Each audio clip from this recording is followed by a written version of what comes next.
our trauma doesn't have to define us, but actually we can grow from that.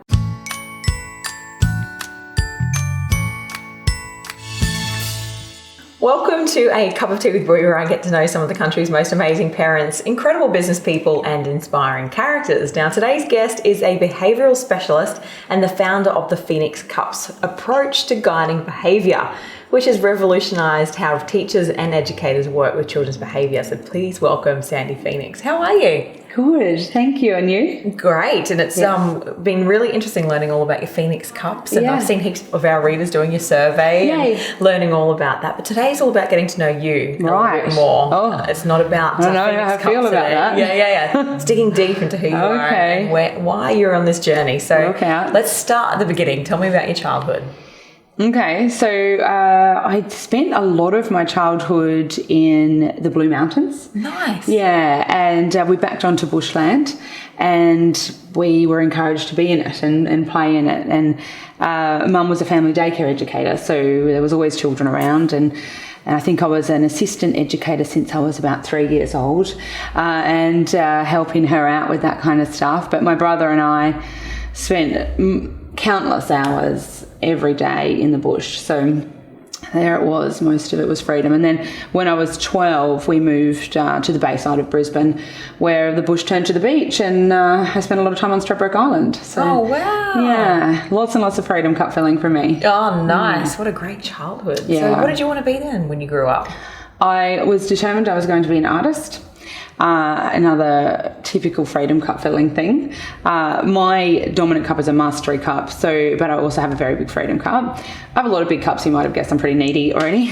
But my freedom and mastery are very big, and so I was definitely going to be an artist, and I was going to be the best artist out, and I had all these dreams of just painting my life away, and that didn't happen at all. My daughter has carried on that though, which is really cool. Interesting. Yeah.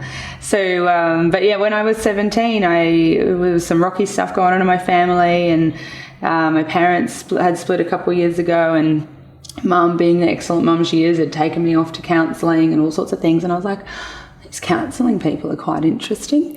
And then I did a school guidance counselling interview, and at one point when I was, in grade 12, and she said, was there anything really taking your fancy? And so I was like, I don't know, I still just want to be an artist, and I don't know where to go with that. And I said, I do find it really interesting what counsellors say and the way that they go about doing it, and they certainly helped my family, and thinking of Mum specifically. And I went, that's kind of interesting. And so I looked into psychology and applied for, let's just see what happens.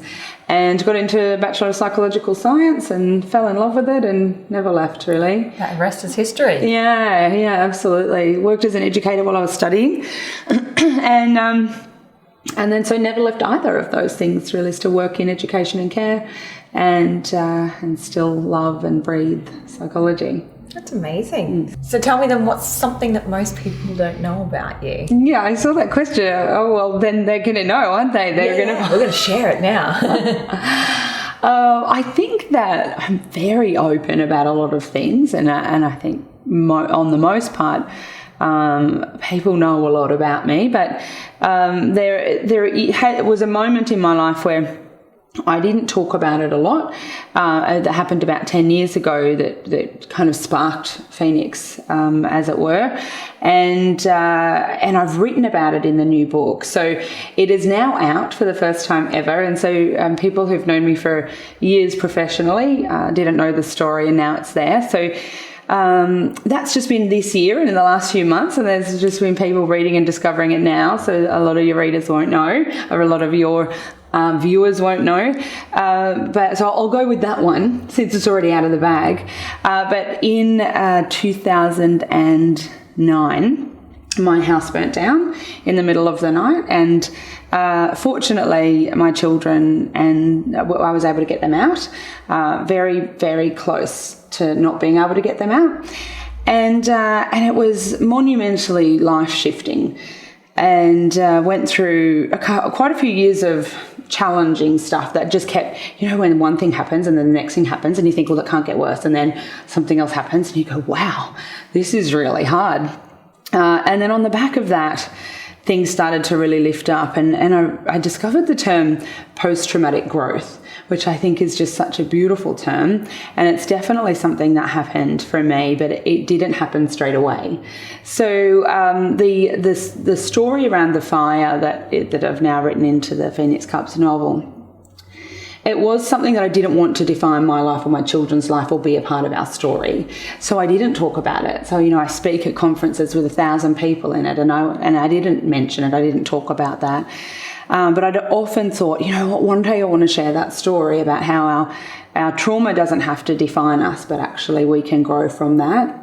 And it does take time, and it's not always easy, but it's finally there. I finally I delivered the keynote as a character in the book, so that I never have to stand on a stage and risk crying big ugly tears in front of everybody. So I'm pretty happy with myself about that, and the character delivers it very well, flawlessly actually. She doesn't forget anything, and so it's there now. So it's starting to become a bit more talked about, and people that have known me professionally for the last, less than 10 years are going, wow, I just had no idea that was part of your story, or why Phoenix Support was born. Yeah. Incredible. Yeah. So what's been one of your greatest achievements then? Phoenix Support, yeah. So the Phoenix Support for Educators are a team of amazing people that support educators, and then we have, and I would have said that I think for the last few years, and then today, this being this year as it is, we released the Phoenix Cups novel. So it's in strong competition now, the novel that's out there for parents and for other people. So yeah, I think that they're in competition with each other, but definitely the team at Phoenix Support, I couldn't live without them, and they're amazing. Oh, so one of your best personal achievements then? Yeah, that was a tricky one actually. I was thinking on that, and then I thought, you know what? I raised a whole child to adulthood. And I've got a couple more to go. The boys are yet to come, but my daughter will be 20 this year, and I think she's it. I think she's a pretty great personal achievement.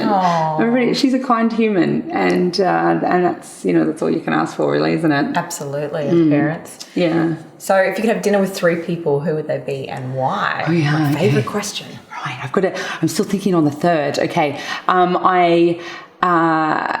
so past John Lennon, I named my middle child Trey. I named him Atreyu Lennon, so Atreyu from the Neverending Story, and Lennon after John Lennon. And so he loves his name. It's kind of cool. But I was obsessed with the Beatles throughout my whole adolescence, and so he had to be Lennon. So I think that would be a really interesting dinner. Yes. And when there's that new movie, relatively new, yesterday, about the Beatles, and I don't want to, spoiler alert, but there is a moment, actually I won't tell you, but there was a moment that I just cried and cried and cried in that movie, and I'm the only one in the cinema crying. And it was all just because, oh my gosh, I want to meet John Lennon as he would be now. So that was pretty cool. So it would be John Lennon. The other would be Jacinda Ardern, because... really. You don't even need to say I don't even need to. Phenomenal woman, phenomenal leader. Absolutely, she'll be down in the history books, I think. And such admiration, and we need that kind of strong leadership and female role models for our girls as well. And my daughter looks up to her, and I'm like, you just keep watching what she's doing. That's a good human to look up to. So the third one, oh gosh, I'm still stuck on this one. It's such a tricky one, isn't it? It is. There's so many that would be amazing and cool. No, I don't even... Any grandparents? Yeah, actually, that was exactly what was coming to my mind. I can feel that. Yeah, look at you guys. You're psychic. You can play... Don't tell anyone. It's the tea. Tea leaves. Hold on, let me look at them now. Yes. Yeah. The grandparents. You're so good. Yes, my poppy, he was He was 16. I was 16 when he passed, and I think that when you're young, you don't think to ask all the questions and get all that information that you later you think, oh, how was that for him, and how did he go with that? And yeah, that's a good one. Oh, I love it. So tell me then, what's the best piece of advice that you live by? Yeah, so these could be, there's professional advice, and there's some stuff that I'd love to say there, and there's other things in different ways of life and ways of thinking about things. But when it comes to parenting, Peggy O'Mara said the way we talk to our children becomes their inner voice. And I think that is such powerful advice in just such a short sentence. And it's often made me check myself, when I'm talking to my own children, and how do I want them to talk to themselves? How do I want to develop their self-talk? And so, yeah, I think I'll land on that one. It's pretty good. I still hear my mum's voice in my head. Yeah, right. Too. Yeah, me too. Yeah, nagging me. Yeah. Well, thank you for having a cup of tea with me today. It's been great to get to know you a little bit better. So definitely check out what Sandi's doing with life. But if you want to see more of our episodes, and make sure you subscribe to our channel, hit the notification bell so you don't miss out on a new episode of A Cup of Tea with Bree. See you next time.